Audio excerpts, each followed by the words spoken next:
Hey, everybody, it's not Ryan. Not this time. Welcoming you to another goddamn horror podcast episode. I'm really excited about today's episode, but first, Jonas, I wanted to talk to you real quick about entrance music. Oh yeah? Yeah, entrance music for like, if anybody doesn't know what we're referring to, it's for wrestlers when they hmm walk into the ring. hmm They got music playing. I Comedians also get entrance music sometimes, which is Sometimes, but I think super that's weird. because they want to be wrestlers. Yeah, that is 100%. 100%. I figured out mine finally. I always think about if I was a wrestler, which I never will be, but if I was, what would my entrance music be? And I figured it out today. It's this wonderful song by Heart Attack Man. I don't know if you've Okay. heard of them. They're kind of like Microwave. I know you know them. Yeah, You yeah. kind of like them. Yeah. They're like that indie rock sort of I thing. already like the name, so yeah. Yeah, well, the name of the song is "Life Sucks," and it just life sucks over and over I again mean, for your the name is chorus. Captain Bum Out today, so that Yeah, fucking yeah. So fits. it makes sense. Yeah. Um, it's just a really good. I was thinking because it's got a good build up, and then like I just imagine myself at this one point walking out of behind the curtains and stuff, and then being really depressed walking to the ring. Do you have I pyro? Like, if you're depressed, do you have pyro, or do you just like just maybe smoke? sparklers, Sparklers? I like sparklers. All just right, like two sparklers. sparklers. Yeah, yeah. Like Gilbert style. Like, Yeah, yeah, yeah. okay, all right, You yeah. can barely see them. We can do that. I like that. Yeah, but actually, as you mentioned, I want to get this out there real quick. I am listed as Captain Bum Out today. I'm still Graham, but I do have a new show. It's a horror quiz show. Sign up for it. It's It called rules. Captain Bum Out's Gate to Hell. It's some of the hardest horror trivia in the land. It's the best horror trivia quiz show on YouTube, and I have the best co-host with Kier Kills. So check that out. Also, like, you guys know how much horror we watch. There was a lot of questions in that thing when I was watching the episode where like I had to like think. Like I Yeah, had yeah. to like they're good questions. Like legitimately Thank good you. questions. Thank Yeah. you. Also my entrance music, by the way, is My Name Yeah. is Jonas. There's no way to get around it. And Oh, that's true. It's a fucking bummer though. Like It it's is the a only bummer. song. It's the only song that I can be. It's either that or the Jonas Brothers, and I don't fucking like those No, dudes. no. My Like name is Jonas is good because it's got that build up to the curtain reveal and stuff. right, Like that is true. it's That not is true. bad. Yeah. All I'm right, down rocking some Weezer. let's get to our guest. I'm really, really excited about this because one of our favorite things to do on this show is promote young and upcoming talent. And her producer reached out to me, who had worked on another show or movie we had talked about, Happy Ending, which I fucking love. So before she was even done explaining, I was like, we're Immediately. in. Yep. Like sold. And it turns out she's producing this new short called The Fire Tower. And it's directed and written by Haley. It's written by you, right? Yeah, no. Okay, okay. Written and directed. Written and directed by Haley McCoy. And she did another short called Echo, which I absolutely love. So we're super excited to have her here. Haley, welcome to the show, and thank you so much for being here. Thank you for having me. I'm so excited. And just for reference, I think my intro song would be Pocket Full of Sunshine. And one of my special Oh, moves would be just a pocket full of glitter in someone's face. Oh, I love it. love it. You know, Yes. I just got sunshine in my pockets. I'm just going. That's Pocket fanning perfect. people. It's fantastic. Yeah. That's incredible. That's way better than mine. Yeah, yeah. That's a way better. It's actually the complete opposite of yours. It is. It really is, which is fantastic. We would be mortal enemies. You Yeah. would. Yeah. Or we You guys team would- up and be like the yin and yang tag team. It would be Yeah, great. Mhm. you're just crying Yep. in the corner while I'm just like, glitter, glitter, glitter. Yeah. Just instead of pocket sand, it's pocket glitter. Like I love it. yeah. Gold glitter. Oh, so good. All right. Great So we watched Echo, 7 minutes. Mhm. It's I just want to say I told my mom the whole plot. I just like talked her through the whole thing. And towards the end, she kept going. So like Yes. just talking about the story sold her. But can you explain what the short is, what's it about? And Yeah. So, Echo is about two friends that go on a hike together and they decide to go off the path and they find a gorgeous valley with an amazing view. And for fun, they decided to, do what people do, yell out into the valley and hear their echo back. But things take a turn when instead of hearing hello back, they hear help me. And then it's this entire conversation of trying to figure out, well, that still sounded like you, that's your echo. Or is that actually someone that needs our help and we need to go down there? Um, Spoilers, but it's also 7 minutes, so Yeah, I was spoilers. gonna say. Yeah.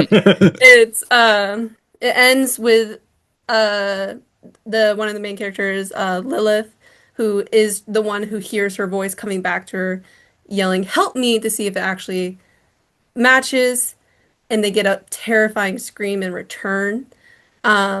And in the process of trying to flee, she starts to struggle and falls off the cliff. And you hear her yell, "Help me!" to her friend, creating this cycle of hearing the future before it actually happens. And Yeah. Nice. yeah. It was such a super cool, like future echo. Like it was such a simple concept, but you nailed it. And you really like the characters felt like they knew each other. Like it felt fleshed out already. Like I really enjoy that. You give the viewer the benefit of the doubt, you know. And one of the most chilling parts is when Lilith's friend, I forget her name, but when she yells and nothing comes back. Mhm. That's when you're like, wait, So, something's up. That shit was yeah, chilling. So it's so fun. The two actors, they are actually friends in real life, and their banter and just like letting them riff is so fun and so funny.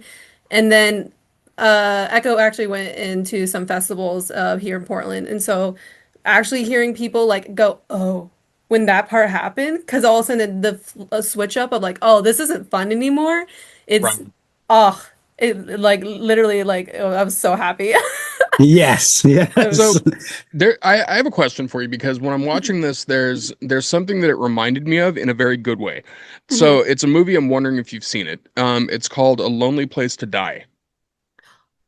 I have not actually seen it. This is Okay. a lot of people try to like say like, oh, this looks like this or this feels like this. I've never heard this one before. Okay. So A Lonely Place to Die is a movie. I want to say it's an Australian film. It might not be, but or it's either that or it might be UK. But it's got. Have you ever seen the movie Triangle? The one that's on the ship. It's kind of a mind bender. Oh, Uh, yes, okay. yes. So the lead actress from Triangle is the lead actress in this movie too. Oh, And A Lonely Place to Die is about mountain climbers that oh. are that they're out in the wilderness, they're doing their mountain climb, and they see an air pipe Hmm. sticking out of the ground across the way. Okay. Oh. So what they do is they start yelling to see if this person responds back or to see if there's any noise coming back from it. And then when they get there, like there's a bunch of shit that happens that I won't spoil, but it doesn't share any similarity aside from the fact that they see over there that there's an air pipe sticking out of there.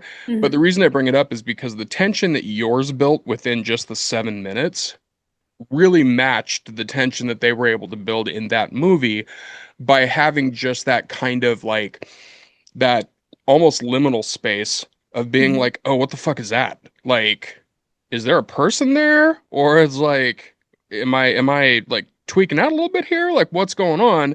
Like, Hmm. so it had that like kind of really cool tension thing, but with yours, because it's only 7 minutes, it compacts the tension in a way that makes you like immediately want a full movie. Like it's one of those things where Yeah. it's just like, I want to see this for 90 minutes. Like straight up. Like it's that kind of thing. So it just what you were able to build within just the 7 minute tension of it is fantastic. You did a Yeah, great really, job of it. really good.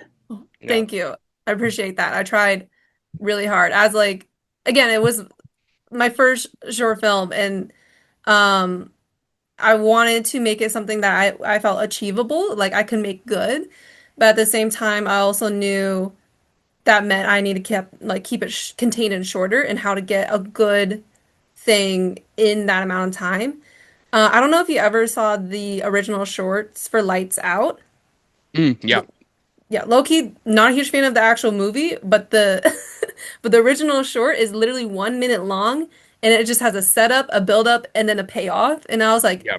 that's just what I need. I need a setup, like that's how you make horror work. Right. Um, Yeah. and so that was a huge part of like for me figuring out how to keep something small. So I want to mention this about Lights Out because this is funny. When I saw that movie the first time, I saw it in the theaters, and it was that movie is one of those things where like it's based very much on one single trope. Yes. And I think when I went to see it, I went into it fully like just being like, okay, I know this is just going to be a jump scare movie, and I'm fine with that. So I ended up liking it, and then I watched it a second time, which was a little more disconnected from that because, I already know where the scares are and everything. So when I Mhm. watched it a second time, I was like, oh, it's actually not very good. But the shorts were really good. Mhm. And like the short version of it, I think that's kind of a cool thing about short films too, is that you have a very limited amount of time, and a short can be Mhm. anything from like a minute all the way up to like, I think I want to say like 45 minutes is like kind of Mhm. where the cutoff is before it starts to be like a quote unquote feature length thing. Mhm. And I think the ones that are like 10 minutes and under, like if I'm watching a short film, those are kind of the ones that I like more because you kind of just really get to pack in as much as you can into that short period of time. And it also allows you to kind of get across what you want to get across as far as like the feeling of it, like the notation of what like the Mhm. actual style of the movie is, but it also like treats it like a proof of concept. Yeah. Like if you were to hand that to somebody that had a shitload of money to be like, I want to make a movie, like they could look at that and be like, let's fucking make this movie because this is great. Mhm. So yeah, it's really cool like seeing somebody take that short of an amount of time and make something that's like legitimately nerve-wracking. By the last couple of minutes, you're like literally on the edge. Yeah. What Oh. like legit, yeah, I know, pun. But like what were your inspirations for making it? Like, did you have any Oh. inspirations from like full horror films? Yeah, yeah. Definitely. I was inspired by a couple different things. Definitely the Lights Out one, just as far as structure goes.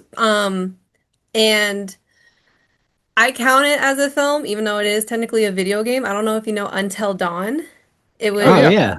100%. okay, good, fabulous. Okay, it's for those that don't know, it's created by Supermassive Games and it is a choose your own adventure horror game. Hmm. So you're basically they took the tropes of what is horror characters, like the jock, the slut, the pick me girl, the final girl. They took those and then you had choices of they can become those archetypes or you can change them for the better. And your goal is to keep everyone alive the entire time while you're going through these plots and twists and things. And it's a phenomenal, phenomenal story. And I just fell in love with it. But in that film, one of the things that you encounter is a Wendigo. And Wendigos Mm, are like creatures that come from Native American lore, and they have a lot of different abilities. One of them they did not really go into in the game is their ability to mimic voices. And I was like, yeah, that's actually so cool, and I'm so upset that you only used that once and never again. I would love to see how that happens. I'm a huge also like true crime mystery podcast person. I love learning about the weird and unknown in the world. And there's an yeah, entire like theory about like how there's tunnels under the like national forests and that's why we have those weird landmarks of what's national forests because there's actually wendigos in those caves. And so sure, that's why when people go missing in the woods because they go off trails, it's wendigos. There's an yeah. entire section on TikTok of just like people filming like screams they hear in the middle of the woods. And they're like, those are the wendigos trying to get me off the path. And so it's this whole entire like lore aspect. But again, I'm trying to keep it small. So I took the one thing that really interests me, which was the mimicking, and put that to work and see how that would look like more fleshed out. It works really well because like the voice is almost like the big bad, like in a Yep. sense, because you kind of Hmm. don't know where the voice goes. And it's also funny because like I grew up in Washington State, which is like Hmm. the cryptid capital of the entire country. Yes. And then I went from that to moving over to I technically moved to New Jersey first when I moved over here. So now you got the Jersey Devil and you got the fucking Pine Barrens. So Classic. We like love. yeah, so I'm And like, here in New York City, we got Chud. yeah, we do. Yeah. Love those Chuds, man. Yeah, Chuds all over the place. Not the Um, not the not the shitty Not the racist builder MAGA. guy. Yeah, No, yeah, not not not those him. guys. Not I those assumed, I guys. assumed. No, Yeah, the yeah. cannibalistic humanoid underground dwellers Yes, Yes. are we do have some of those. my favorites. No, did you see that? Did you like the Until Dawn movie or did you not like it? Oh, I couldn't see it. I couldn't do that. I didn't want to ruin the love I have for that game. Good. You did a It good thing by not watching it. Okay, cool. that's what everyone told me. As soon as I saw the trailer and Remy Malek wasn't in it, I was like, what's the fucking point? Yeah, dude. That movie Because was straight up that movie was straight up trash. And like I felt bad because when I watched it, I was like, fuck man, I see what they're trying to do, but like mhm, like nah, like it was too shiny, it was too studio backed, it was very much yeah. like a just meat grinder of a horror movie. And like they took the cool parts of the game and kind of like peppered it in there and then did hmm a whole different thing. The only thing Yeah. about that movie at all that had any redeeming quality was some of the kills were dope. Outside of hmm that, that movie really sucked balls, so I'm really glad that Yeah. you didn't see it. So like No. absolutely don't. Have you ever played the game Fear Effect? Oh, I've watched people play it. I'm actually really bad at playing horror games. I'm the kind of person that throws a controller. So I Ah, haven't played it, but I've watched it. Fear Effect will do that for you. Yeah. Anybody that's listening, it's an old school PlayStation game, and I think it was actually on PlayStation and PlayStation 2.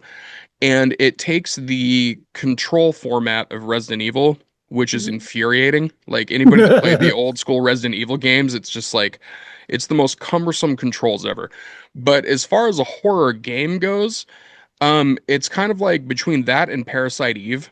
Like those are kind of two of the most underrated horror games of that era. So anybody that hasn't played those or even looked them up, I highly recommend that you look them up. Parasite Eve actually became a movie in Japan, I believe. hmm And it wasn't taken directly from the game, but it was still a pretty cool movie.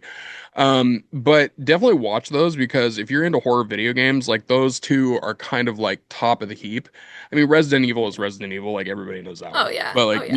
those two games, man, whew, chef's kiss. My favorite horror video game ever was Friday the 13th. It was the only game I Oh. ever played The online. NES one? No, I'm kidding. No, that was fucking awful.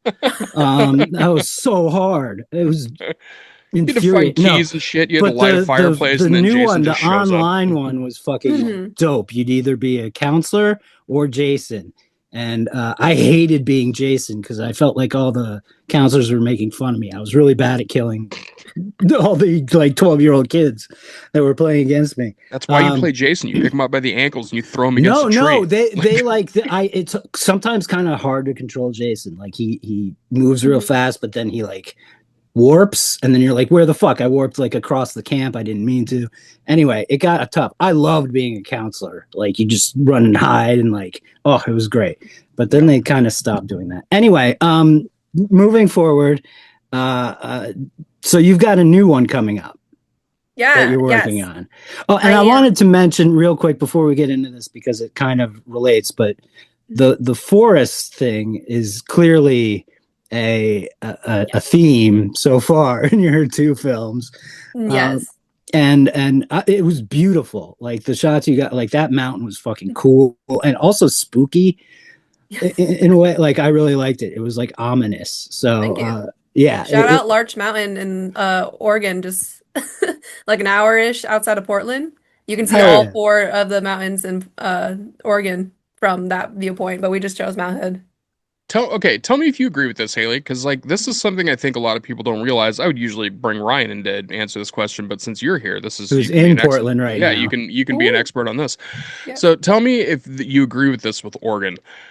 Oregon is basically bookended by Portland, and then down at the bottom you have like maybe Cave Junction, which is like at Mm, the border of like Northern California and Oregon. yeah. And then you have Salem. Salem is like the other big one, quote Mhm. unquote big city. The rest of Oregon is fucking terrifying. Like I've gone through Oregon many It's just times. serial killers and cryptids. It, Legit. Like there's fucking nothing in yeah, Oregon aside from like those two main cities. The rest of it is just a bunch of fucked up flat area and like yeah, forests and shit. And like every time I've driven through there, I'm like, I'm definitely gonna get murdered. Like there's no like yeah, yeah. legit. No, there's Yeah, it depends on what side of the mountain you're on, and you get the desert side with like Bend and stuff like that, and then you have the forest side where Portland is more located on. And so it's like a lot of different biomes put together, but then it's also so much land that is just forest. And I grew up rural in Oregon, so like Okay. 40 an hour outside of Portland, and all it was horse ranches, forest, and like tree farms. And so like I heard growing up like just someone with a automatic just like lighting up like in their backyard, like Sure. it Yeah, would, I like grew I up in the would called it same. the portal because like there's like a 30 minutes or to like 20 minutes of like you don't get cell service between these trees between going to like Portland and home. And so like Hmm. you're entering the portal into another world and it's terrifying on the other It side. really is, dude. Yeah. It, Yeah, it's I it's grew up like in a mad very terrifying. similar area in Vermont. Hmm. It was just mountains and forest, and we lived on a horse farm. Yeah. And It's so, Right. it's So all what the about same everywhere, and it's definitely it's what's terrifying about being out there is that it's not just like the land. I mean, of course, there's like cougars, bears, whatever, those coyotes, things out there, but it's almost more terrifying when you see an actual human being because you're like, yeah, what are you doing out here? You shouldn't be yeah. out here. I'm also the here, chances therefore someone should not be around me for another like 100 miles. the chances of them being a solid human too is not great. Like No. the No. inside of Oregon is like it's not Portland is the place where the fucking cool people are. And then Yeah. like Salem is the people they can't afford Portland, but they still want to be in a big city, so they go there. Hmm. Eugene is just a lot of weed. Like it's just very, very high. Yes. My Yes. friend, very high. I have a friend literally named Ganja John, and he lives in Oregon, in Eugene. So I'm like, that kind of checks out. That tracks. Yeah, that I fully tracks. certified. Um, Before you get into the other short, I want to ask you this because it's another video game question because this also kind of relates to your new short coming up. Yeah. Have you ever seen a game? It's a newer one. It's a actually really pretty new. It's called Hmm. Firewatch. Yes. Oh, Yes, I have never actually played it, but the first thing people ask me is like, "Oh, Firewatch?" Gorgeous. I looked it up afterwards and gorgeous game. Beautiful. The story is incredible and it has some very real tension and really well written dialogue. So, gorgeous game. I technically came first. no, no, I just legitimately I've never seen anything else horror related based around a fire tower. So that's Yeah. why I was curious because I'd played that Hmm. game randomly.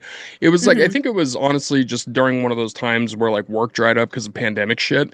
And I Yeah. popped that game on because I was just like, all right, this looks like it's kind of fun. And then by the end of the game, I was like, that was a straight up horror game. Like not like Yeah. monsters and shit, but like it was, it was a horror game like tension wise and stuff. Hmm. And then when we heard about this, I'm like, ooh. Just like Yes. immediately like, ooh, horror around a fire tower. I am immediately in. It is very similar. Not too similar, but a lot like the tension and like the stress and just like the anxiety is very similar of what I'm trying to achieve with Fire Tower. Good. So, Awesome. So Because tell it's, I us mean, about that's a Fire positive thing Tower. to try to do. yeah. So yeah. So, so I'm actually making an anthology with Echo being the first one. So it's actually kind Mm. of the same forest, same kind of vibe, different people, different scenarios. In this one, in Fire Tower, you follow Aiden, who is a young adult who decides that he wants to be a fire tower operator for the summer, for fire season. And he quickly realized he's not built for it. He had like the stress of the job, the isolation, the anxiety, the being alone with his thoughts is doing horrible things for him mentally. And his only saving grace, the only grounding force he has is Millie, which is another fire tower operator he can communicate with over his radio, but she's like 100 miles away in another tower. So he becomes really reliant and dependent on Millie, who's super confident and loves her job. She's an artist. She just draws all day as she does her job, and she's old enough and been through enough where she can be like, okay, kid, you're gonna be fine. But things take a turn for the worse when something happens to Millie, and Aiden can only hear it through his radio, and he gets a terrifying realization that he believes whatever happened to Millie is coming for him next. That's awesome. I fucking dig that. And just to throw it Yeah. out there, by the way, it is already completely different than the game. So like anybody that had a Yeah, yeah. question, like it's they're two very different things based off just that explanation. And that like that sounds actually like legit Not scary. And now Yeah, I'm that so sounds cool stoked as for it. hell. It Like, kind of reminds me of what was that? The Gorge. I think Oh, oh that yeah, yeah. just yeah. came out recently, but like Hmm. not really. But Tension wise, I think there's also a lot of things that you can share too. Like, because that's, it's weird when you look at horror movies, especially ones that are like psychological or ones that are Hmm. environmental based or something like that. Or like, there's always going to be similarities because it's impossible, kind of impossible not to when you take a setting, Hmm. like whether it's the forest or whether it's like, a big open space or like something like that. And I think even if there are similarities to like the area that it would be at or like the type of environment or something like that, when you put certain things into it, it changes the dynamic completely. Hmm. And what you just explained with what the fire tower is already sounds like something that immediately needs to be a full movie because there seems like so much to explore just Hmm. within that concept. So yeah, Yeah. that fucking it well, I sounds love awesome. this anthology idea too. Like a bunch of shorts Yeah. happening in the same forest and shit. That's great. It reminds me a little of, and I don't mean to keep bringing up other, but one of my favorite movies is called Walking Against the Rain, and it's about two Mm. people that are only communicating over CB radio, Yeah. and they're trying to meet up. It's like post-apocalyptic. There's some kind of weird monsters and stuff that they meet up, but they're trying to get meet up together, and it's just it has one of the best endings I've ever seen in a movie. But I love the idea of not taking like using a different way of communicating Hmm. in movies and when they're over like say like the Zoom movies or something like Host or one of Hmm. those. What was one I just saw recently? It was really good. It doesn't matter. Shockingly, Unfriended Dark Web was good, and nobody Right, fucking yeah, saw that weird coming. I was like, fucking how is that? How is that good? Like, um but yeah, I love it when directors, writers and directors like use a different one than just we got to get these two people in the room and have them talk. Like we've seen that a Hmm. lot. And I love there's just a lot you could play with there. So that's Yeah. awesome. fire towers are Yeah. in general terrifying too. Like, I grew up with my parents were firefighters, so like I've Oh, I've yeah. seen I've seen some crazy shit as it pertains to just firefighting in general. And you're Hmm. gonna have to excuse New York being New York in my background, It's but on fire. yeah, the whole thing. Since we're talking about fire, the truck's like, I got you, dude. But like, there's a picture on my wall at home of my dad sitting in the middle of a building that's completely engulfed in flames. In his fire suit, he's just got his fucking leg crossed, and he's just sitting there like this, Hmm. completely surrounded in fire. And I've seen like firsthand like what fire can really do in a Yeah. real situation.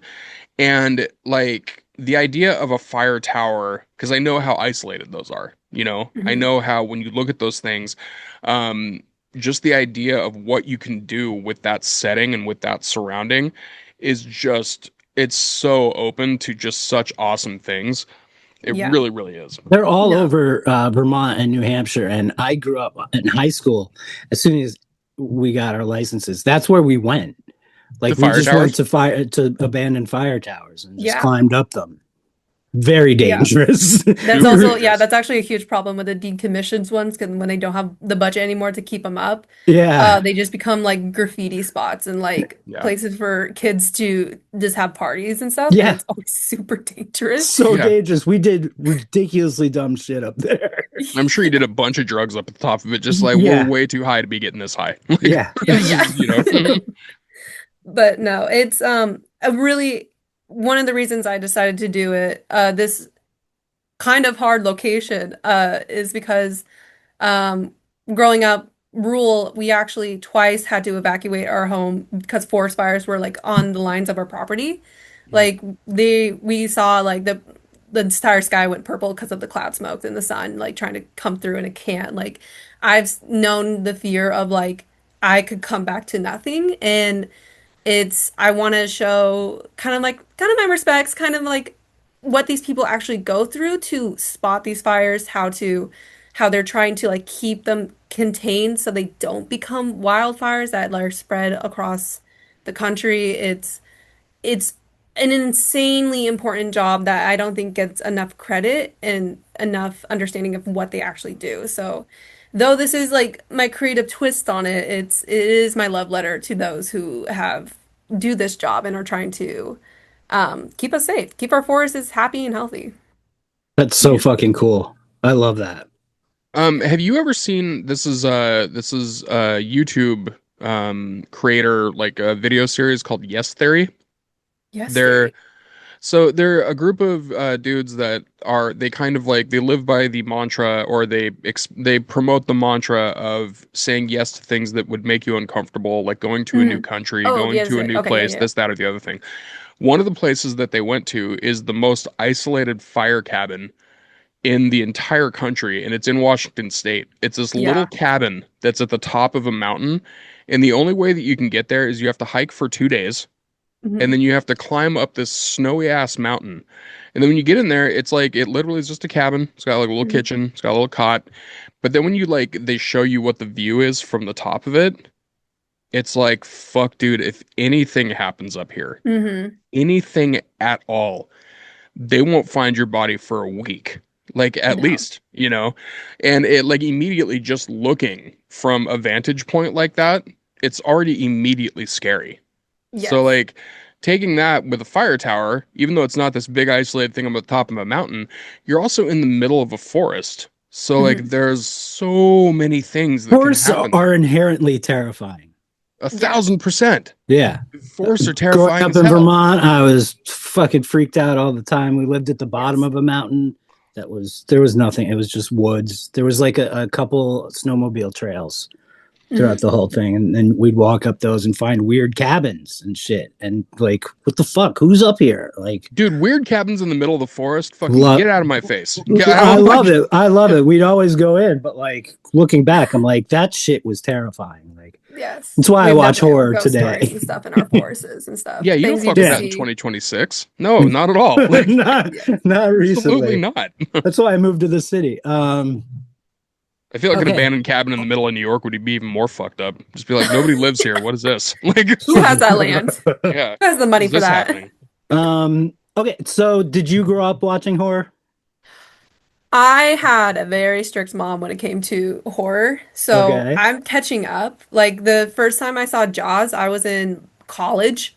Loved it. It's one of my all-time favorite movies now. But like, I've been catching up this entire time, just trying to trying to get back what my mom stole from me. The first ever horror film I was actually able to see because like it came out when my mom finally was like, I guess you're old enough. That's fine. You can do what you want at sleepovers, whatever. Was The Conjuring.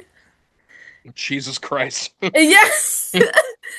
And so I was watching it and I was like, I'm so terrified, but I love it. Yeah. Like I don't understand this emotion, but I want to. And it's just Yeah. been downhill from there, just watching anything and everything I can. I'm old, so my first possession movie was The Exorcist, and I saw that way too fucking young. Oh, I saw that before I was in double digits. So like yeah. I I popped the TV on one night when I couldn't sleep and I saw something scary looking and I was like, "Oh, I'll watch this." And then by the end of the movie it was just like, "Well, I guess I don't like sleep anymore." So Yeah. like, No.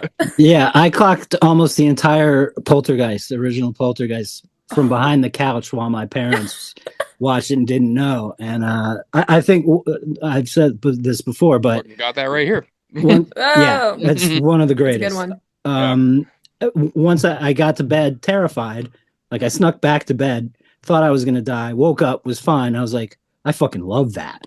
I was Yeah. like, Yeah. I think like part of it was like the fear and shit, but part of it was like the criminal aspect. So it like sort of drove the rest of my life after that. But Yeah.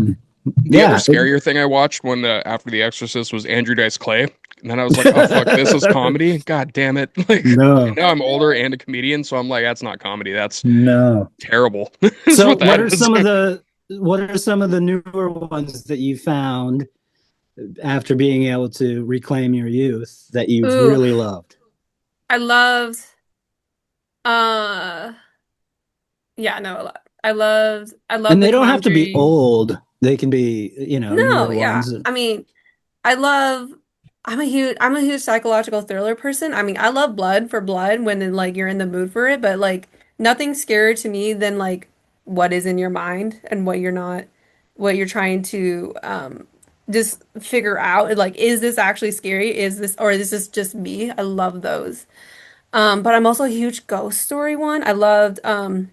I was also one of the first things I also saw was Insidious.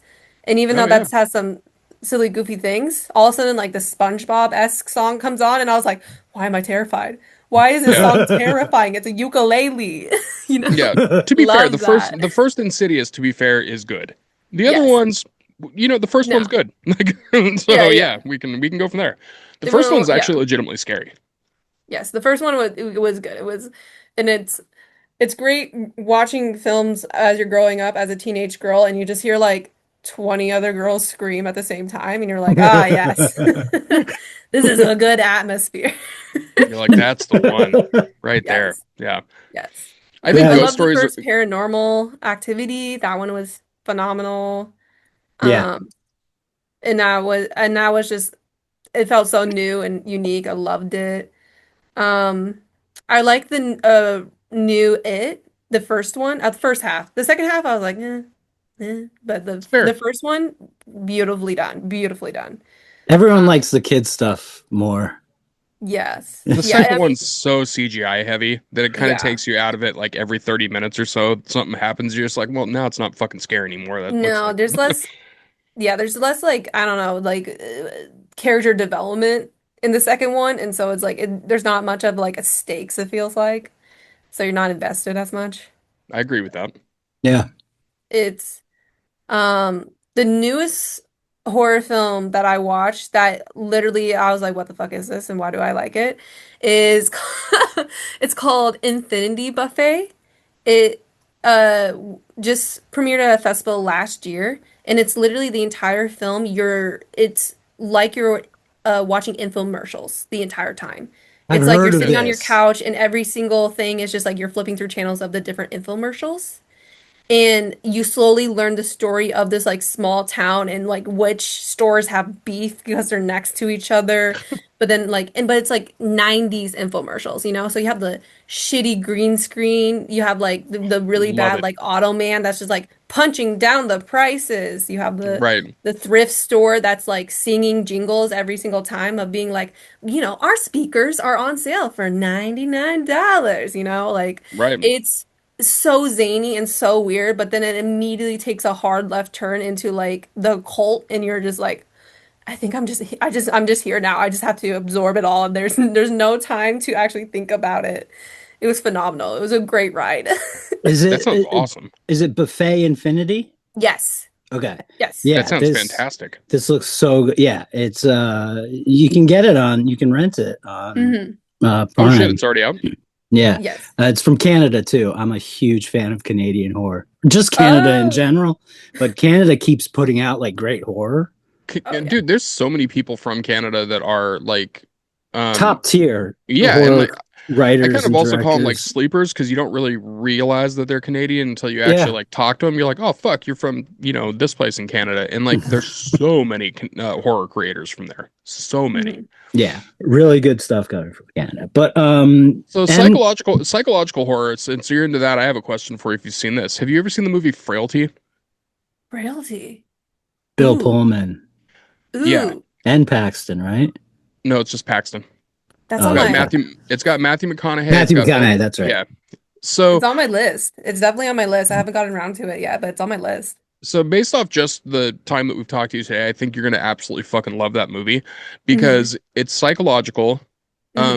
It quite pointedly has no gore in it on purpose. So anytime something Mm. happens that's like a kill, Bill Paxton also directed it, and Oh, he okay. did that very much on purpose. So he plays with like shadows, he plays with sound, he plays Oh, with I like the love. silhouette of something happening, but it's also kind of a little bit of a true crime thing too. So Oh, yes. like Love that. yeah, it like legitimately has layer and layer and layer. And like whenever anybody asks me for like kind of an underrated just banger of a psychological movie, that's one of the Hmm. first ones that pops to my head. So if you haven't seen it, by all means, like make it a priority. It's That's so good.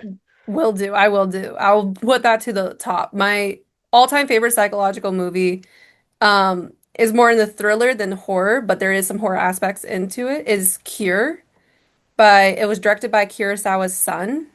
So it's a Korean Oh, film, yeah, yeah, 1997. I know all these facts because it is one of my favorite movies, and I need to make sure people know which one it is because there's a couple of movies called Cure. yeah, yeah. And it's phenomenal. It is you follow a detective who is trying to solve a crime, but the you find out early on that the criminal is actually hypnotizing all the victims to either kill themselves or kill someone else for him. And so it's a Oh whole shit. entire cat and mouse game of like trying to get this guy to admit and explain why without getting hypnotized yourself. And the sound design is everything is beautifully designed to like showcase like you are getting hypnotized as the audience. And it's beautiful plot twist, beautiful everything. The I lighting is haven't so seen gorgeous in this film. I cannot. I haven't seen that movie in a long time, and you just reminded me of it, and it's such a good movie. And I do want to rewatch it because that's a movie that I haven't seen in a very long time. I think like psychological horror movies are kind of an interesting subgenre too, because Mhm. there's so many different things that you can do with it. Like the new Faces of Death movie that came out, like Mhm. everybody expected it to be just like this super brutal, blah blah blah blah blah, because of all the lore behind the actual Faces of Death tapes, but Mhm. it leans more towards like Seven than it does like a brutal like hyper gory movie, and it's like it's very pointedly psychological. Like it's one of those Mhm. ones where at the end of it it makes you think. It kind of has like a little bit of a procedural thing to it, but like it legitimately is a straight up psychological horror film that happens to have like some gore, but like Yeah. the gore that's in it is not extreme at all, in fact. Mhm. It's like it's the kind of shit that the killer takes you through, and it uses the tape as kind of a catalyst for the crimes that the killer is doing. And it was such a cool psychological twist on something that is like this legendary, like underground gore tape series and shit like that, and did a really good job. And the other one that I want to point out that's kind of I believe it's kind of like one that flies under the radar is The Cell. Oh yeah. That's the one, the Jennifer Lopez and Vincent D'Onofrio one. And I Yeah. think that one kind of Definitely flies Jennifer under the radar Lopez. because, yeah, Jennifer Lopez, like most people, like see that she's in the movie and they're like, all right, like it's Yeah, just yeah. unfortunately that happens. But then when you watch the movie, that's like that movie is terrifying, Mhm. and it's like really not that bloody. Like there's a couple of parts that are like fucked up, but like for the most part, that movie is psychological to a T. And by the Yes. end of it, like you feel like you need a bath. Like you Yeah. feel like internally very dirty. You're just like, oh, Mhm. like it like legitimately creeps you out. So yeah, The Cell is another one that I think people fucking like more people should watch that one. Mhm.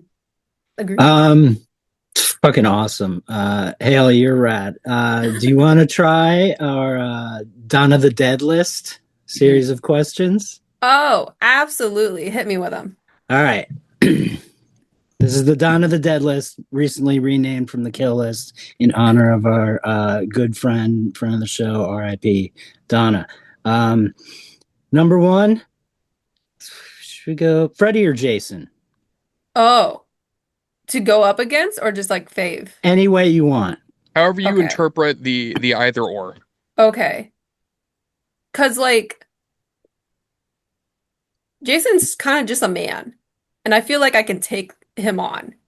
Freddy is a little I mean, you he's a- have to sleep, right? You do It's a have little to sleep. yeah. tricky. I mean, I'm actually pretty like I know when I'm in a dream. Sometimes I don't be like, I want to go to a castle, and then all of a sudden there's a castle there. I can't do that. But like I always know I'm in a dream and then I can make my decisions or change my decisions. And if I'm in like an actual nightmare, I can be like, I don't want to be here. And then I wake myself up. So like I can do that, but I can't do that for so long. I like my sleep. I rather just try to bludgeon a man to death than go without my 8 hours. Try to escape a dream demon. I feel like if you take I the love it. wrong brand of melatonin, you could fucking meet Freddy Krueger. Oh Like, yeah, 100%, 100%. You can only have so many Red Bulls and things to right. to get out to stay out of REM. Yeah, you take the Walmart melatonin, Freddy shows up, but it's like the really creepy Freddy. Like it's not Oh good. yeah, yeah. He He's so fucked up because you're so far gone. He's warped. Yeah. All right, excellent. What movie would you remake? Ooh. Okay. I have two. I have a joke answer, but that's kind of real, and then I have a serious answer. The joke one is I think they need to do one more paranormal activity, but it's only ring cameras. And so it's just Oh, like the cul-de-sac, and you're just like having conversations with the neighbors on the porch and seeing people come and go in their cars and stuff, but like you get to see something happening within the neighborhood. Like I I actually think that's like that they pretty idea. cool. I think they Yeah. That stopped just right before the cusp of like that being like a viable uh thing, and that might save them honestly of the franchise. That's super cool. The idea of having it like in a cul-de-sac where like they all sort of point to the same spot, Yeah. but you see like different like There's blind coming spots from, and there's yeah. yeah. You can only hear them That's when they're so close to the yeah, yeah. That's fucking awesome. That's a But like at really yeah. the good. end of the movie, the ghost is actually just your racist neighbor. It's just like he's fucking been there the whole time. Like, It's just Karen pulling up your roses and Yeah. yeah, a guy putting his dog's shit on your yard, just like you motherfucker. Like, no. All right, that was excellent. That's the what's your other answer though? oh, Oh the yeah, other one, yeah. because I am it's called The Undivided. It is one of the first female gaze horror film. It was during World War II. I don't know if you know about the era of World War II where, obviously there was no men to buy tickets and get and go to the movies. The consumers were women. And one of the highest like selling products at that time was like Ouija boards. Like Oh, women would just try to find ways to like communicate with like their loved ones or figure out like ways to feel good about the situation. And so they turned to the Oculus. And so Hollywood was like, okay, we actually need to make things women like. So they started making female gaze women like horror films about ghosts. And so that's where the tropes of like if you ever seen a ghost story where like the woman is like there's something supernatural and I know it and the man's like no, that's dumb science. It came from this era. It came from this era. okay. That's And super so, cool. yeah, and then the era ended when men came back, and then they were, afraid of women, and so we got like femme monsters and stuff happening in the horror again, and we went back to male gaze. So I would love to revamp The Uninvited, which is a sister and a brother. They basically, I think they inherited basically a mansion, and there is a woman ghost who has unfinished business that's haunting the place. And the whole entire time, the brother's so dumb. He's like, "You guys are stupid. There's nothing here. Science." And the woman's like, "No, we have to help this woman." And it's really great, but it's also, black and white and like the whole, old school Hollywood. So I'd love to see that just in like modern time. I That love sounds it. cool. That sounds dope as hell. Yes. And I learned something. This is great. I have very niche knowledge, but it's I love nice it. knowledge. No, that's We fucking love awesome. niche knowledge. It's my Yeah. favorite kind. It's the only kind I have. Um, all right, if you could erase one movie from existence, what would it be? Oh, shoot. And it could be any movie for any reason. It could be the chaos effect. Like what would Yeah. happen if you erase that movie? It could be a movie you hate. It could be a movie Yeah. that you just, For as someone who's trying to make their own movies, I have mad respect for anyone who can make one. It doesn't matter how bad it is, you made it. You have a product at the end. You made art in the end, even if it's not, you know, well liked. So absolutely you should be proud of yourself. It should exist. You have that right to make it exist. At the same time, yeah. Because I I don't think fully the human 100% centipede agree. needs to exist. Which one? The human centipede. Oh yeah. I I mean, don't think it needs to exist. you know what's funny about the I human love it. centipede? The first one is like already fucked up. And then like, you watch the first one and it's just like, okay, that was gross for like gross sake. But there's also like a little bit of a dark humorous note to it because it's Mhm. like the doctor is so cartoonish. But then Yeah. the second one comes along and it's just like, oh, okay, you're doubling the fuck down because this is just gross. Like this is disgusting. And I remember Tom Six, the director, somebody asked him why he made a second one. He said, because fuck you. That's why. They just Yeah. made it because people were just like, Which is why would you make that movie? He's like, fuck you. I'll Yeah. make a second one. Like, also, which is very punk rock. So it's Yes. kind of cool. So I fully agree. It's actually our most passed on question because a lot of the time, creators, artists, Mhm. directors, writers, whoever, don't want to erase other art yeah. because Yeah. art is art. I agree. So, Haley, I want to ask you the backup question. If you would Mm. have passed, Yeah. if you could resurrect any dead actor and cast them, who would it be? Oh my gosh. Oh, dang. It's an arguably harder question. Yeah. I Like I don't there's even so have an many. answer to that. already know who mine is. I think Mine's I do Brittany. Really, too. you do? Mine's Brittany Murphy. That's Oh, amazing. Yeah, that's a Excellent good work. one. I legit miss Brittany Murphy. Like, I'm like, fucking, she should be in so many movies today. Yeah. That's a really good one. For Oh man, for shits and giggles, a part of me wants to say like Charlie Chaplin. Like Oh yeah. like he is like I think he would actually kill it in like a Evil Dead type horror film. Oh Like yeah. Oh shit, I that would think be he would do awesome. phenomenal in like a horror comedy. And I just don't think horror was like that was a thing back then. So Yeah. Not really, no. so I think if he was given like the obviously we would have to shave the mustache. Things have changed. Yeah. He can't Sure. have it anymore. Little Sure. problematic mustache these days. It's a little No. problematic, Yeah. not because of him, but because of other people who wanted to be like him. Yeah. Um, Yeah. but I think he would. I think it would be actually amazing to have the old school, like slapstick in like modern day horror comedy. I think that That would would be be fucking I cool. phenomenal. agree. I don't think there's enough. I think one that's done it recently pretty well was Deadstream. I Hmm. don't know if you Deadstream saw was dope, that, yeah. but that guy, you kind of just he played it so well. He was such a clown, and you hated him. So it was so fun. But yeah, I would that's say a like for a good 30, 45 minutes you hate the fuck out of him, and then right about 45 minutes you're just like, oh fuck, now I'm on your side. Like, because some I don't shit know. He's happens. always kind of pretty crappy, but Yeah, he sucks, but um, like at the same time, the shit he's going up against is just like, oh fuck. Like, it's true. I yeah. love that movie. I think my answer, because I have never answered this question actually, it might be Anton Yelchin. Yeah, dude. Because that Anton, was just a what a fucking freak boss. accident, and that dude had just done Green Room, which is like my Oh yeah. fucking favorite.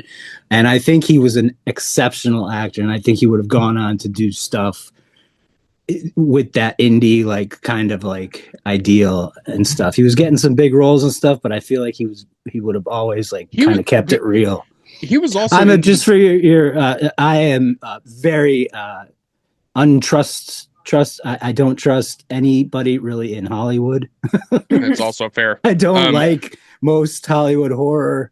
I'm all about indie, and there's a few Hmm. that and I'll see all the big movies and stuff, but none of them hit me like indie. Hmm. And so anyway, Anton Yelkin is also interesting because like he did the criminally underrated remake of Fright Night. Fright Night, yeah, the only part of the remake of Fright Night that sucked was the CGI part near the end of like Colin Farrell turning into the vampire, and it was just dog shit CGI. But outside of that, it had like Tony Hmm. Collette and fucking him and Anton and Tony Collette all acted their ass off. It was well done, but Anton Yelkin specifically did phenomenal in that movie. So like yeah, Anton, man, that's a loss. He yeah. definitely would be he would be kicking fucking ass today. Brittany Murphy's an incredible pull too, and as is Charlie Chaplin. Charlie Uh, Chaplin, just there's so many things that Charlie Chaplin could do, like in horror Yeah. these days. Like fuck, that's an excellent that's a He wouldn't give really a good shit. one. He would rip it. He would take a drag of a cigar and just go for it. Right, 100%. I'm way into Um, that. all right. Number 4, Alien or Aliens? Oh. Alien. I think yes. I'm an Alien guy too. I'm a big fan of every single Alien movie, actually. Mhm. But those first two are almost interchangeable in how much they affected, I think, because Yeah. one of them is just a perfect claustrophobic creature feature with some of the best world building I've ever seen, and then the second one is an action movie with all of Yeah. that. So It's action horror. It's got a little humor. yeah, It's got a little bit. it's But hysterical. it's a whole different. It's a whole different animal. And the But original Alien, like also just like the cinematography and the lighting in that makes it so much scarier because Yeah. like they only had so much money to work with for that first movie, and the way they played around with how they made the ship and how they made like just everything. There's just so many little nuggets that you can reach into there and pull out, like if you're especially if you're a filmmaker, and just see these things that they play with, and like that movie's like legit scary. Yes. Yes. yeah, number 5, I guess 6, kind of. No, you can do 5. Well, no, I'll do however many we're gonna do. Fucking, you can do 7 if you want to. I don't give a shit. 7. Well, we're gonna end up doing 7 because you threw in the other one. Number whatever, basement or attic. Oh, attic. You can always escape in an attic. You can't escape a basement. I like it. I like Very you good. went the escape route. Yeah. That one's always Always have fun an because you exit never know. plan. Yeah, that one's No, always fun that's because you good. never know how it's going to be interpreted. It's like, do I escape there or do I like this one more? Like, you never know. But yeah, No, yes. All right, last one. Favorite kill of all time. Oh my gosh. Favorite kill of all time? Oh my God, there's so many. Honestly, okay, wait. I because it was one of the first horror films I actually really loved, and I just loved how they did it for knowing now the trouble they were having, how the kid died in Jaws. Like w when they see the bubble of blood come up and it's just like the body and the shark and stuff, I was like, if this came out like this was brand new and like this is what horror like this was the staple, that would be so terrifying to see. And I was just like, I don't know, I was blown away by how well edited that was and how like I obviously deep dived the entire film of like how they had to cut the shark and all this stuff. And I was like, what they ended up with, what they chose, and what they showed was flawless. It was perfect. It was just the right amount of like, but still had hmm like the heart of it and not, it didn't go too far. It was so good. I loved all the kills in that film. I loved. The shark was great. I love when the shark died. right, yeah, Yeah. absolutely. That we always give that movie credit just for murking a kid so early. Yeah. Right quick too. They're just like, like they boom. Fuck didn't do them that kids. really They don't need back to be then. here. Yeah, that wasn't really the staple back then. Like Spielberg, he's made a whatever. He's mainly Hollywood, but like that's I'll give him credit in a few things, and that's one of them. Like, not that I hate Spielberg or anything. I'm sorry, I'm coming off as like an elitist, but I do prefer it. Anyway. I think I like a I lot want of to say Spielberg my movies. favorite kid kill in a movie is still Evil Dead Rise.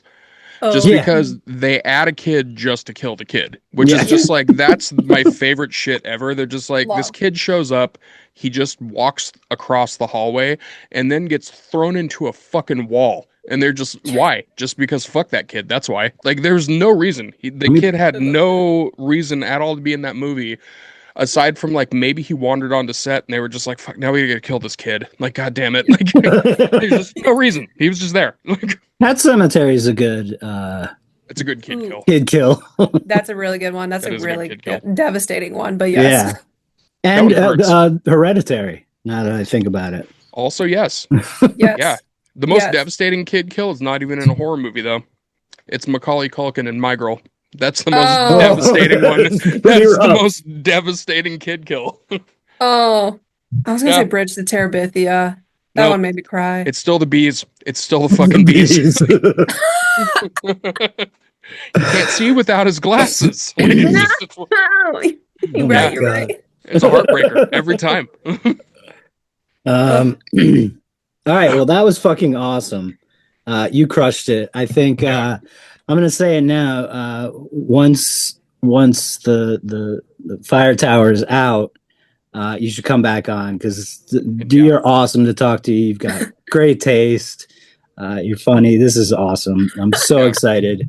Um, Absolutely, yes. I had a joy, but I mean, when you're in film, the one thing you like doing more than watching film is talk about it. So yeah, Fucking right, dude. Yeah. exactly. And yeah, we that's our favorite thing to do too. So, and for our listeners, we've got a Patreon. We do. Please throw us $1 or whatever. We're dying over here. But you can join the fucking coolest people on earth and become part of the army of the goddamned. Just like Michael, Drew, Stephanie, Katie, Chris, Alan, Angela, Jasmine, Jason, Jake, Vivian, Ron, Kristen, Manny, Coleman, Jared, Michelle, and Brandon are. Thank you, the current army of the goddamned, and become a future member. Also, And give us money and listen to whatever Jonas says. Graham, I want to Yes. put you on the spot here and ask you something. Go. We changed the kill list to the Dawn of the Dead list, and I'm totally cool with that. And I think it's great because we love Donna and RIP, we miss you. Um, I really don't like the military, so I think we should change the Army of the Goddamned. I think we should change it to the Coven of the Goddamned. All right, I'll do that right now. That's I fine. think I'm into that. Just remind me. Yeah, I think I'm into it, you know? A little witchy, You're right. Yeah. you You're know, right. get some people in there. Fuck the military. Like for Agreed. sure. Get some witchy people in there. So yeah, from this point on, the Coven of the Goddamned. Yeah, fuck the That's what army. you can join. You know what? Fuck the army. You can go ahead and join the Coven of the Goddamned. Are we gonna do some recommendations tonight, you think? I think we are. All right. I'll throw out a couple of them here first. On Shudder, I want you to watch Raw because it's fucking Yeah. awesome. Raw is top notch. It's like super gross too, but in like a really beautiful way. Smothered, which is also super awesome. I think I'm watching that tonight. Joko yeah, Anwar wrote it, and I love Satan's Slaves It's also more just a than really, most movies. it's a really cool concept. It's a very, very interesting, cool concept of just a horror movie, and the fact that Joko Anwar wrote it is phenomenal. Music wise, I'm going to recommend Travis Sedge Bacon's newest track, KEN, which stands for Kill Every Narcissist. He has created an entire new genre called industrial blues. And fucking right, that's exactly what it is. Like when you listen to the Blues song, Trio. yeah, dude, it's like when you listen to it, that's exactly what it is. In the theaters, everybody knows the big movies that are in the theaters right now, so I'm not going to recommend those. I'm going to recommend one off to the side because this one deserves more love, and you need to go fucking see this one and pack the theaters for this one. It's called Is God Is. Oh, It is I've heard real good things. it's a revenge film. It is black voices. It is black stories. It is African American, like made. It's just like it's. Why such did a you switch? I don't know why I did. My brain just did that in the middle of it. But I felt like only saying black twice was like, it's like don't do a third one. But it's like it's such a cool movie, and it's not getting as much love because Obsession and Backrooms are kind of dominating right now. Which, by the way, awesome. I'm happy about that. Indie horror is fucking packing the theaters. Yes, great. But also hit this one up, and also hit I Love Boosters because Boots Riley. Dude, that guy rules. Boots Riley is such an incredible creator. And as a side note, Boots Riley did a really cool thing. Somebody posted on X, Twitter, whatever the fuck you want to call it these days, that they had to work, so they had to cancel their ticket to I Love Boosters. He replied to it and said, "What the fuck? Give me your boss's number right now." So, that's indie. That's punk rock. Like, no, fuck you. You're going to see my movie. So definitely on that. For physical media, I'm going to do Taxi Hunter, which is a Hong Kong Category 3 revenge horror. It's super fucked up and like dark and twisted. You can find it on, I believe that one you can find on Vinegar Syndrome. And then Happy Pride Month, Cruising. Which is one of my favorite underappreciated Al Pacino movies because he has to strap up in some assless leather chaps and he has to go into the underground gay scene to try to find a serial killer in old school New York City. And it's also just a really good fucking movie. It's really well done. It's made by William Friedkin, which if you're into horror, you know Friedkin. So he does a really good job with The this. Exorcist. He did. Just and also in case Killer anybody Joe, didn't. which is also very, very good. Very, very good Southern noir horror that he did. And Bug. He also did Bug. Fuck, he did a lot of good ones. But yeah. He did do Bug. That's Yeah. right. So Bug good. rules. That's what I got for recommendations. What about you, Graham? All right, I got for movies. I fell into Holland last night. I don't know if you've seen this Mm, Nicole Kidman movie. Did you yes. see it? Directed by Mimi Cave, which I had no idea, who did Fresh, one of my favorite cannibal movies, I guess. Um, yeah, It's definitely a cannibal movie. yeah, Fresh is, and this was not a cannibal movie at No. all. It's not even really a horror, but there's It's horror. horror stuff in it. I thought it was going to be way different than what it was. I don't hate Nicole Kidman like I hate most Hollywood A-list actors. Um, for some reason, she keeps getting away with stuff for me, and this was another one. Mimi Cave, I think, had a lot to do with it, but It's also because you told Scientology and Tom Cruise to fuck off and then made better movies that's afterwards. that's So, also yeah. I'll always give her respect for that. But yeah, it was very cool. It's about she lives in Holland, but it's Holland, Michigan, which I did not it's like know. Paris, Texas. Like, all Yeah, right. it's so good. Except this place, like they have the windmills and like they have a tulip festival and everything. They're trying Yep. real hard to be real Holland. But her and her coworker, Gabriel Garcia Hmm. Yeah. Itu Mama Tamien, I believe, was Yep. his big movie. But he's a very handsome man. And the dumb one from Succession are all in it. And she's married to the dumb one from Succession, and Gabriel is her coworker. And her coworker uh, try to figure out if he's having an affair, and it gets weird after that, and very cool. And it was just a pretty simple but like fun and engaging movie. I really like that. I also thought This Is Not a Test, which is on Shutter right now. Mm, Very very solid little zombie film. If yeah. you like zombie movies, this is a great one. Um, as far as music goes, I today I was listening to a lot of 68. Their new album, which is their last album, is called "They Are Survived." Such a bummer that's the last album. It is, and I preferred. I still do think I prefer Yes and because the song with Distance Between is a fucking masterclass in building tension with rock and roll. It's seriously one of my all-time favorite songs. But this new one, They Are Survived, is their last album, and the first listen, I was like, it's pretty good. Second couple listens, today I listened to it a couple times, and I fucking love it now. That shit is great. I've been listening to a lot of Tame One, who is a rapper from like he was in the Leak Brothers with Cage and stuff in like the early 2000 late 90s, I think. And what else? There was something else I was listening to. That's about it, I guess. Yeah, that's enough. Go listen to Bird Cop. Bird Cop fucking rules. Yeah. I'm gonna recommend them every day because they're the only band name. There's two other band names that are good. Bird Cop is one of three band names in the entire world that's good. The other one I don't know how to say it. Zavlag is the beginning, but it's the beginning of the longest word that doesn't make sense, but it's an acronym for just an incredibly disgusting sentence. And their logo is fucking phenomenal. You can imagine death metal lyrics with like just random letters. It's incredible. But and then the other one is Wolf Blitzer, all one word. Those are the only Oh yeah. because here's the thing, and I figured it out. I only like band names where after you hear it, you're like, "Fuck you." Like, and those are the ones that like any band name is kind of like, fine, that's fine, that works. So that kind of sucks. Like I love album names. I think most bands have great album names. Band names suck, except unless you want to just I be don't like, know. "Fuck you." Sanguisugabog is a pretty good one too. Like that. No, I like that's that. great. It's Yeah, I fun to like that. say and Yeah, shit, yeah. I but like that that name. makes it kind of mediocre. And like Yeah, yeah. for What was the me, what's the band that has the parrot as the lead singer? What was that one? oh, I don't remember It the was like name. Hate Bird. It was a Hate Bird or Hate something Beak. like Hate Beak. That's what it Yeah, was. Yeah, Hate Beak Hate because it Beak. was a play on Hate Breed. Yeah, yeah. It's like, but it literally is a hardcore band that has a parrot as a lead vocalist, which is fucking hilarious. So, Yeah. Yeah. Anyway, all right, Haley, what do you got for us?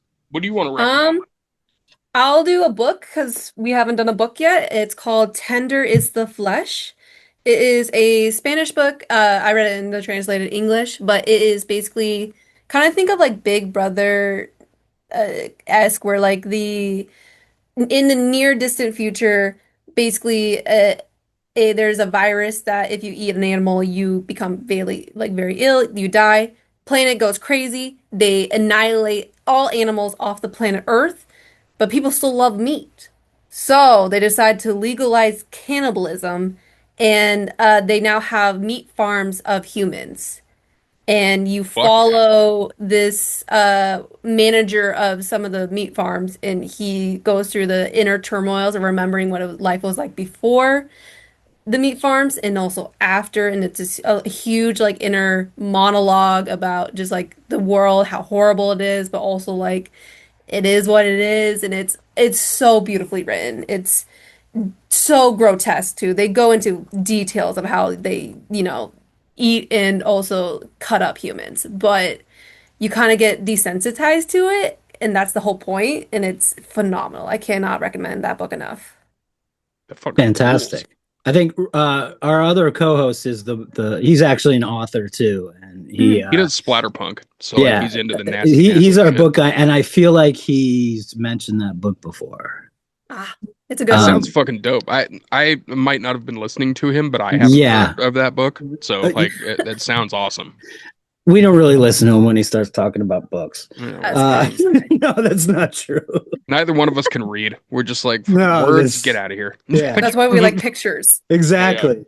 All Give me right, a well, pop-up book.